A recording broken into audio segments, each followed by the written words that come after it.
नमस्कार, सुबह के 9 बजने वाले हैं। वक्त है 9 की 9 खबर का और मैं हूं आपके साथ विभा उपाध्याय। बिहार में आज बीजेपी की संयुक्त मोर्चा की बैठक होने जा रही है, जिसे बीजेपी का मिशन 2024 का आगाज भी माना जा रहा है। 2 दिनों तक होने वाली बैठक का उद्घाटन पार्टी के राष्ट्रीय अध्यक्ष जेपी नड्डा करेंगे, जबकि रविवार को यानी कि कल केंद्रीय गृह मंत्री अमित शाह भी इस बैठक में शामिल होने वाले हैं। बैठक को लेकर ज्ञान भवन में तैयारियां पूरी कर ली गई हैं। जेपी नड्डा पटना में मेगा रोड शो भी करने वाले हैं, जिसकी शुरुआत शेखपुरा मोड़ से होगी और मेगा रोड शो के दौरान पटना में 25 जगहों पर स्वागत के विशेष इंतजाम और तैयारियां सुनिश्चित किए गए हैं। बीजेपी अध्यक्ष जेपी नड्डा ये रोड शो करने वाले हैं।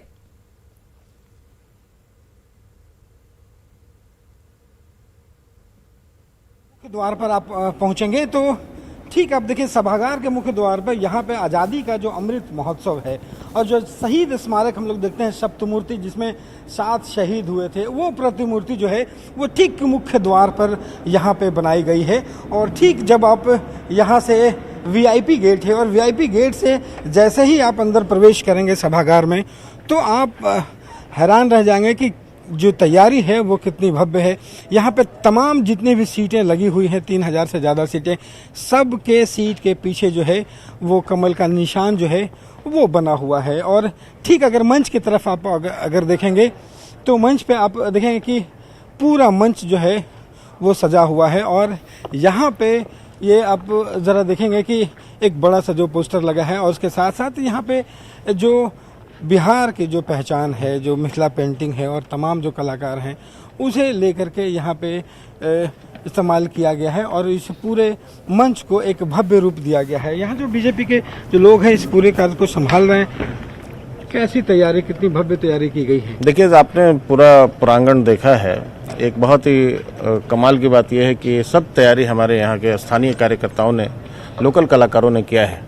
और यहाँ पे हम लोगों ने पर्यावरण को ध्यान में रखते हुए किसी भी प्रकार के प्लास्टिक को इस्तेमाल नहीं किया है। सब लोकल कलाकारों के द्वारा बनाया गया है और बिहार की भव्यता, बिहार की संस्कृति से परिचय कराने का हमारा जो प्रयास है वो सब हमारे कार्यकर्ताओं के द्वारा ही किया गया है। इसमें आज कितने लोग यहाँ पे बैठने की व्यवस्था है और पूरा मंच जो है वो कैसा रहेगा? देखिए, हमारे यहाँ पूरे देश भर से लगभग 650 की संख्या है। सभी हमारे मोर्चों के पदाधिकारी, 7 मोर्चों के पदाधिकारी, प्रदेश के अध्यक्ष, ये सब अपेक्षित हैं इस बैठक में और उनका ही स्वागत पूरा बिहार, पटना हम सब कर रहे हैं। और निश्चित रूप से ये कार्यक्रम बहुत ही ऐतिहासिक और बहुत सफल होने वाला है। पहली बार इस प्रकार के कार्यक्रम एक जगह पटना को ये अवसर मिला है, बिहार को ये अवसर मिला है। हम बिहार के सभी कार्यकर्ताओं ने बहुत प्रयास किया है और निश्चित रूप से ऐतिहासिक कार्यक्रम होगा। पहली बार इतना बड़ा कार्यक्रम जो है वो पटना में हो रहा है और कोशिश इस बात की गई है कि जो ये पूरा भव्य कार्यक्रम है, यहाँ पे जब आज जेपी नड्डा और कल जब गृह मंत्री अमित शाह पहुँचेंगे तो अपने कार्यकर्ताओं को जो संदेश देंगे वो भी बीजेपी के लिए काफ़ी बड़ा रहने वाला है। कैमरा पर्सन सुबोध के साथ रवि एस नारायण, न्यूज़ 18 पटना। तो बीजेपी के राष्ट्रीय अध्यक्ष जेपी नड्डा के स्वागत के लिए पूरा पटना तैयार है और 2 दिनों के कार्यक्रम के लिए पूरे पटना को पोस्टर और बैनर से पाट दिया गया है। राष्ट्रीय अध्यक्ष के आगमन से लेकर कार्यक्रम स्थल तक सिर्फ पोस्टर ही पोस्टर आपको नजर आएंगे। बीजेपी के करीब 750 नेता पटना में इस वक्त मौजूद हैं और ये वो तस्वीरें हैं राजधानी पटना की जो आज सिर्फ बैनर और पोस्टर से आपको हर तरफ पटी नजर आ रही होंगी। राष्ट्रीय अध्यक्ष जेपी नड्डा के स्वागत के लिए राजधानी पूरी तरह से तैयार है। बीजेपी के राष्ट्रीय कार्यकारिणी संयुक्त मोर्चा के 2 दिनों की बैठक के लिए राजधानी पूरी तरह से तैयार है। आज जेपी नड्डा पटना पहुंचेंगे और कई कार्यक्रमों में शामिल होंगे। पटना एयरपोर्ट पहुंचने के बाद जेपी नड्डा यहां से रोड शो करते हुए निकलेंगे और आप देख सकते हैं एयरपोर्ट का एरिया और पूरी तरह से पोस्टरों और बैनरों से पटा पड़ा है राजधानी। एयरपोर्ट से निकलने के बाद यहाँ से अंबेडकर मूर्ति पर माल्यार्पण करेंगे, उसके बाद जेपी गोलंबर पहुँचेंगे, होटल मौर्या में कार्यक्रम में शामिल होंगे। इसके अलावा ज्ञान भवन में जो मुख्य कार्यक्रम है वहाँ शामिल होने के बाद बीजेपी में जाएंगे और वहाँ पर राष्ट्रीय कार्यकारिणी संयुक्त मोर्चा की बैठक का उद्घाटन भी करेंगे। लेकिन जो स्वागत की तैयारी है, पोस्टरों बैनरों को आप देख सकते हैं कुल 750 से अधिक कार्यकर्ता और नेता जो हैं वो पटना पहुंच चुके हैं इस 2 दिनों के राष्ट्रीय कार्यकारिणी संयुक्त मोर्चा की बैठक में शामिल होने के लिए। और राजधानी में केसरिया पोस्टरों से पूरी तरह से अटा पड़ा है। सैकड़ों की संख्या में रोड पर पोस्टर लगे हुए हैं और कहीं ना कहीं ये बीजेपी के राष्ट्रीय अध्यक्ष के आने की तैयारी है। पूरी तरह से लोग तैयार हैं और 2 दिनों के जो बैठक होने वाली है इसके लिए कार्यकर्ता पूरे दमखम के साथ अपने नेता के साथ शामिल होंगे। न्यूज़ 18 के लिए पटना से धर्मेंद्र कुमार।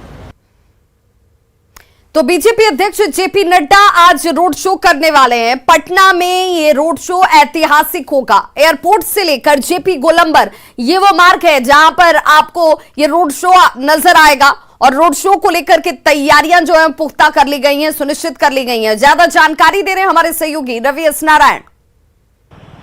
भाजपा संयुक्त मोर्चा की आज राष्ट्रीय कार्यकारिणी की बैठक आज से शुरू हो रही है और इस बैठक में भाग लेने के लिए भाजपा के राष्ट्रीय अध्यक्ष जेपी नड्डा पहुंच रहे हैं और उनके स्वागत में और इस कार्यक्रम को लेकर पूरे पटना में भव्य तैयारी की गई है। बीजेपी की तरफ से बीजेपी के किसी भी कार्यक्रम को लेकर के इतनी बड़ी तैयारी पहले नहीं देखी गई थी जैसी तैयारी इस बार संयुक्त मोर्चा राष्ट्रीय कार्यकारिणी की बैठक में की जा रही है।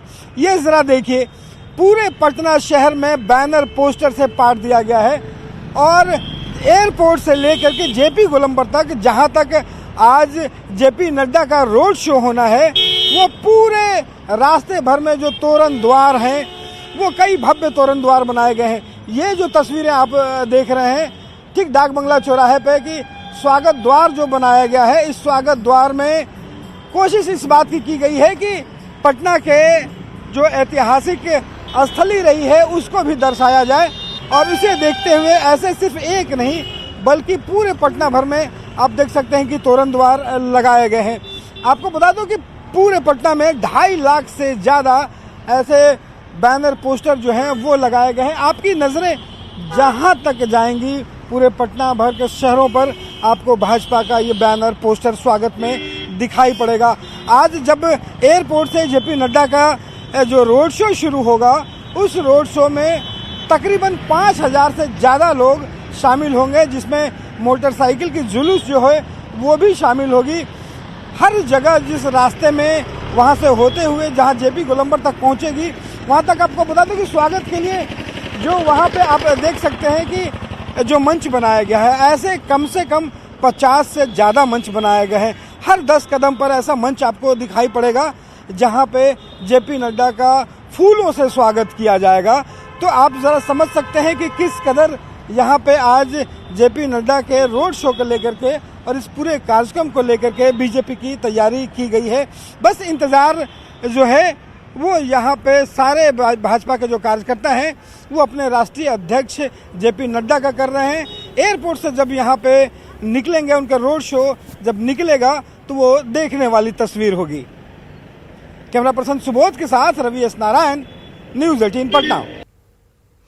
और अब बात बदहाल स्वास्थ्य व्यवस्था की। बिहार में स्वास्थ्य व्यवस्था की एक बार फिर से पोल खुल गई है। औरंगाबाद के सबसे बड़े अस्पताल में टॉर्च की रोशनी में इलाज किया जा रहा है। अस्पताल में बिजली गुल है और ये एक्सक्लूसिव तस्वीरें आपके टीवी स्क्रीन पर, जहां पर इमरजेंसी के एक छोटे से ऑपरेशन थिएटर में देखिए क्या हालात हैं।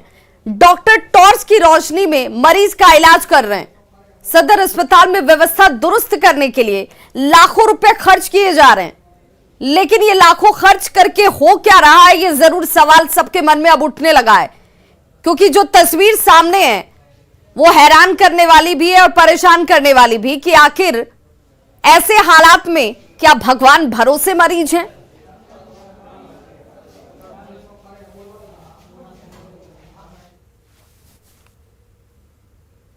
अरवल सदर अस्पताल में स्वास्थ्य कर्मियों की अमानवीय चेहरा और तस्वीर सामने आ गई।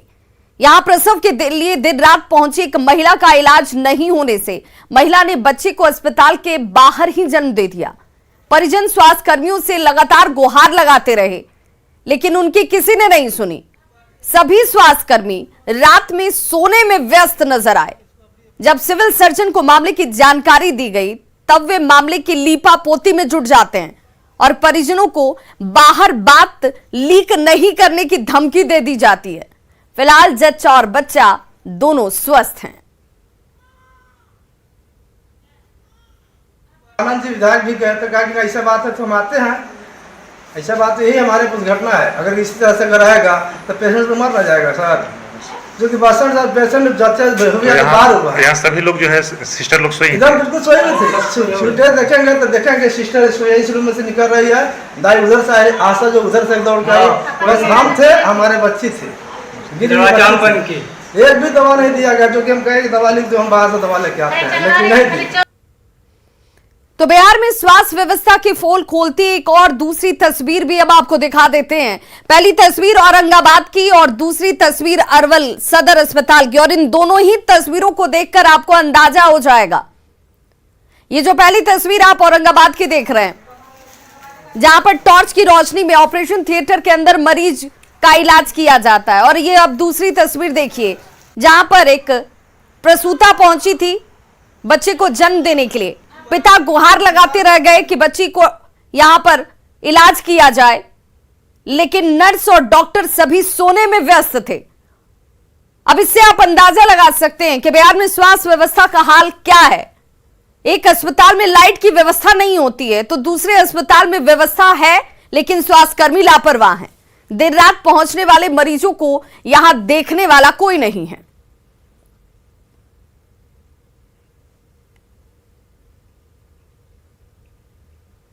गोपालगंज पुलिस लाइन के कांस्टेबल अजीत सिंह की हत्याकांड में पुलिस ने 4 लोगों को गिरफ्तार कर लिया है। पुलिस को हत्या से जुड़े कई अहम सुराग मिले हैं।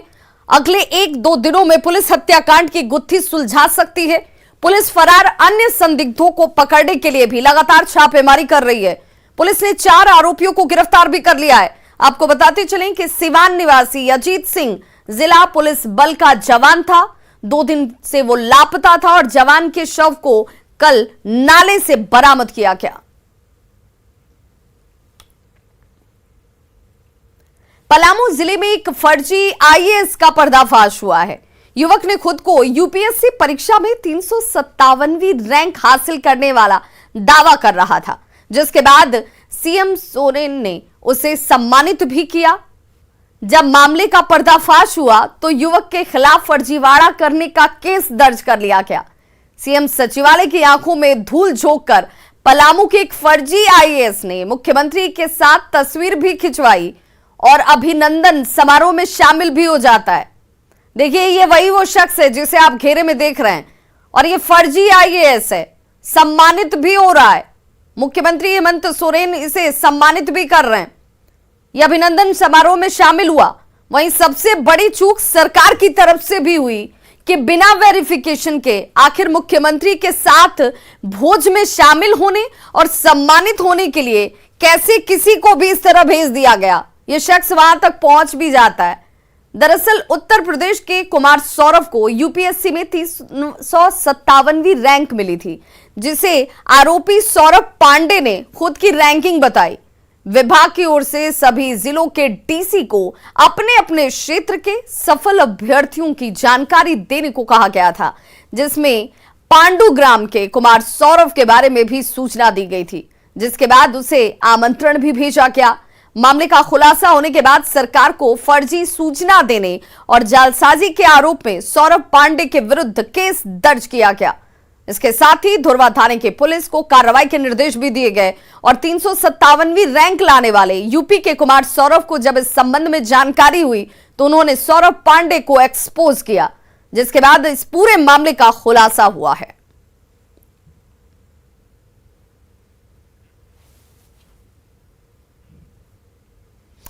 बिहार में मानसून की सक्रियता एक बार फिर से बढ़ रही है, जिसकी वजह से राज्य के अलग अलग इलाकों में बारिश हुई है।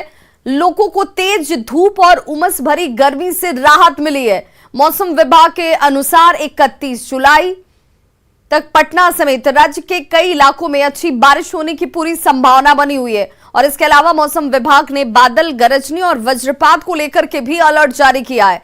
2 अगस्त तक राज्य के कई जिलों में अच्छी बारिश होने की संभावना जाहिर की गई है। अब जरा इस खबर के मायने भी समझ लीजिए, क्योंकि अच्छी बारिश तो इससे फायदा किसानों को, अच्छी बारिश हुई तो फसल अच्छी होगी। कई किसानों ने अभी तक रोपनी नहीं की है क्योंकि बारिश नहीं हो रही थी। धान रोपाई के बाद भी इस बारिश से फायदा होगा। सूखे खेत में फसल लहलहाने लगेगी। बारिश से बिहार में गर्मी से लोगों को राहत मिल जाएगी। जो लोग इस वक्त गर्मी और उमस से परेशान हैं, उन सबके लिए भी ये राहत वाली खबर। बाढ़ के खतरे को देखते हुए सरकार की तरफ से कई निर्णय लिए गए हैं। बेगूसराय के तिगड़ा में जल संसाधन विभाग की तरफ से कटाव निरोधी कार्य युद्ध स्तर पर शुरू किया गया है। दरअसल दबाव की वजह से जमींदारी बांध पर खतरा मंडराने लगा था। सरकार के इस निर्णय के बाद स्थानीय लोगों में काफी खुशी देखी जा रही है। हालांकि लोगों का यह मानना है कि विभाग के द्वारा देर से निर्णय लिया गया, फिर भी लोग आश्वस्त हैं कि बाढ़ से पहले कटाव के खतरे से लोगों को निजात जरूर मिल जाएगी। पर बहुत दिनों पूर्व से ये भीषण कटाव की स्थिति बनी हुई है और यहाँ खतरा यहाँ के बांध के पार की आबादी पर हर संस्थान पर बना हुआ था। तो निश्चित रूप से सरकार द्वारा ये देर से निर्णय लिया गया। यहाँ पर कटाव पिछले कई वर्ष से हो रहा है। आप देख सकते हैं कि वहाँ पर गंगा था, वो कटते कटते यहाँ चला आया। हम लोग जब यहाँ सटने पर था, लगभग 100 मीटर बचा हुआ था, तो हम लोग रोड पर जाम किए थे। सब पब्लिक यहाँ से उठ गई है। लगभग यहाँ जो है आबादी 10,000 15,000 का आबादी है इस पार में। गोपालगंज में पैसा डबल करने के नाम पर नन बैंकिंग कंपनी ने लाखों की ठगी कर ली। मामला मोहम्मदपुर थाना क्षेत्र के कुशहर गांव का है, जहां पर पल्स कंपनी के नाम से खाता खुलवाकर पैसे जमा करवाए गए। जब टर्म पूरा हो गया तो नन बैंकिंग कंपनी यहां से फरार हो जाती है। पीड़ित ग्राहकों ने मोहम्मदपुर थाने में इसकी शिकायत दर्ज कराई है और ठगी के शिकार लोगों का भी ये कहना है कि कंपनी के भागने की बात कहकर एजेंट पैसा नहीं दिलवा रहा और ऐसे लुभावने ऑफर देने वाली नन बैंकिंग कंपनी पर नकेल कसने की जरूरत है। ये भोले भाले लोगों को झांसे में लेकर ठगने का काम कर रही हैं और ऐसी कई कंपनियां कई गांवों में सक्रिय होंगी, जिन पर नजर रखने की जरूरत है। जमा कर 50,000 वहाँ के कहनी कि 7.5 साल में 1 लाख रुपया तरह के दिया। अब कहता नहीं कि कंपनी भाग गई, कहाँ से दी? खोले के दिने कहनी कि हमारी जमीन पकड़ लिया, कंपनी भाग गई। पैसा जमा कर मुख्तार प्रसाद के लगे। अब कहलन खाता खुलवा के बेरा पैसा जमा करे के बेरा कहलन कि जब भाग जाए कंपनी तो हमने अपना लोग से पैसा दे खेत बेच के दें सब पैसा। अब कहता रहन कि ना हम ये कंपनी भाग गई, हम कहाँ से पैसा दें? राजधानी रांची के बिरसा चौक रेलवे ओवरब्रिज के पास खुला डिवाइडर लगातार खतरे को दावत देता नजर आ रहा है। बीती रात एक तेज रफ्तार कार ब्रिज के डिवाइडर को तोड़ते हुए रेलवे ट्रैक पर गिर गई। बताया जा रहा है कि हादसे के कुछ देर बाद ही एक मालगाड़ी ट्रैक से गुजर रही थी, जिसकी टक्कर से ट्रैक पर गिरी कार काफी दूर तक घिसटती चली गई। इस हादसे में गंभीर रूप से घायल एक व्यक्ति को अस्पताल में पहुंचाया गया। हालांकि अभी भी रेलवे ट्रैक से कार के मलबे को हटाया नहीं गया है। हालांकि मौके पर रेलवे के अधिकारी पहुंचकर अब इस मलबे को हटाने की प्रक्रिया में जुट गए हैं। मौके से ज्यादा जानकारी दे रहे हैं न्यूज 18 संवाददाता संजय कुमार सिन्हा। राजधानी रांची के बिरसा चौक ओवरब्रिज के पास बीती रात एक हादसा हो गया और एक तेज रफ्तार कार जो है जब यहाँ सड़क से गुजर रही थी, अचानक बीच में डिवाइडर को पार करते हुए कार जो है रेलवे ट्रैक पर गिर गई। और रेलवे ट्रैक पर गिरने के बाद उस समय एक मालगाड़ी यहाँ से गुजर रही थी और मालगाड़ी ने कार को टक्कर देते हुए काफी दूर तक घसीट कर अपने साथ ले गई। आप देख सकते हैं कि एक ट्रैक पर कार किस तरीके से किस अवस्था में पड़ी हुई है। आप उस कार को देखकर घटना का अंदाजा लगा सकते हैं। लेकिन हालांकि रेलवे कर्मियों की माने तो बताया जा रहा है कि रेलवे को इसकी सूचना तब मिली जब सुबह 4:25 पर हटिया टाटा पैसेंजर जो है रेलवे ट्रैक से गुजरने वाली थी और उसी वक्त जब ट्रेन ट्रैक पर खड़ी हो गई तब सूचना दी गई कि वास्तव में एक ट्रैक पर कार गिरी हुई है। उसके बाद रेलवे को जानकारी मिली और सुबह से ही यहाँ पर इस हादसे को देखने के लिए लोगों की भीड़ उमड़ी है। और घटना की जो सबसे बड़ी वजह है वो दरअसल एक डिवाइडर है जो हम आपको दिखाने की कोशिश करते हैं। वो एक ओपन डिवाइडर है, खुला हुआ है और रात में जब भी सिग्नल की वजह से परेशानी आती है और कोई तेज वाहन अगर इस सड़क से गुजरता है तो सीधे इसी डिवाइडर से गिरने की आशंका बनी रहती है। आप देख सकते हैं कि यहाँ पर जो डिवाइडर है और यहाँ पर डिवाइडर जो है इसी डिवाइडर के पास यहाँ पर जो है देखिए कि यहाँ पर कार के जो चक्के के निशान भी हैं और यहीं पर कार सुबह जो है देर रात को सीधे यहाँ से तेज रफ्तार में कार जो है इसी डिवाइडर के बीच से रेलवे ट्रैक पर गिरी और रेलवे ट्रैक पर गिरने के बाद आप जो देख रहे हैं कि इस समय जो ट्रेन यहाँ से गुजर रही है ठीक उसी तरह देर रात एक मालगाड़ी गुजर रही थी और जब कार पटरी पर गिरी तो मालगाड़ी उस कार को घसीटते हुए काफी दूर तक ले गई। आप देख सकते हैं कि कार का एक टूटा हुआ हिस्सा जो है डिवाइडर के ऊपर ब्रिज पर भी गिरा हुआ है और लोग जिस तरीके से सवाल खड़े कर रहे हैं कि ये वास्तव में आपको क्या लगता है परेशानी जो है ये जो हादसा हुआ है इसकी वजह क्या है? इसकी वजह ये घिरावा नहीं है, आम आदमी को परेशानी है। लॉन्ग टूर पे गाड़ी आया बस पार हो गया रात में, ये रात की घटना है। ये देखिए यहाँ पे जब तक घिरावा नहीं होगा ये तो ऐसे ही रहेगा, आम आदमी को भी परेशानी ऐसे भी उठा रहा है, सब आदमी ही परेशानी हो रहा है अभी भी। आपको बता दें कि सीधे रात में जब कार गुजर रही थी तो डिवाइडर में जो सिग्नल है यहाँ पर देखिए यहाँ पर सीधे सिग्नल की वजह से परेशानी हुई। जब कार के ड्राइवर को ये लगा कि गलत ट्रैक पर आ गया है तो सीधे बीच से ही उसने कार को मोड़ने की कोशिश की और कार को मोड़ने के बाद सीधे वह गलत दिशा में कार को मोड़ा और सीधे डिवाइडर जो है बीच में वहां तोड़ते हुए कार रेलवे ट्रैक पर गिर गई। लिहाजा लोग मांग कर रहे हैं कि जब तक कि डिवाइडर को घेरा नहीं जाएगा, बंद नहीं किया जाएगा, ऐसे हादसे होते रहेंगे। कैमरामैन सन के साथ संजय कुमार सिन्हा, न्यूज 18 रांची। तो खबरों का सिलसिला लगातार जारी है, आप देखते रहिए न्यूज 18 बिहार झारखंड, यहां खबरों का सिलसिला कभी नहीं थमता।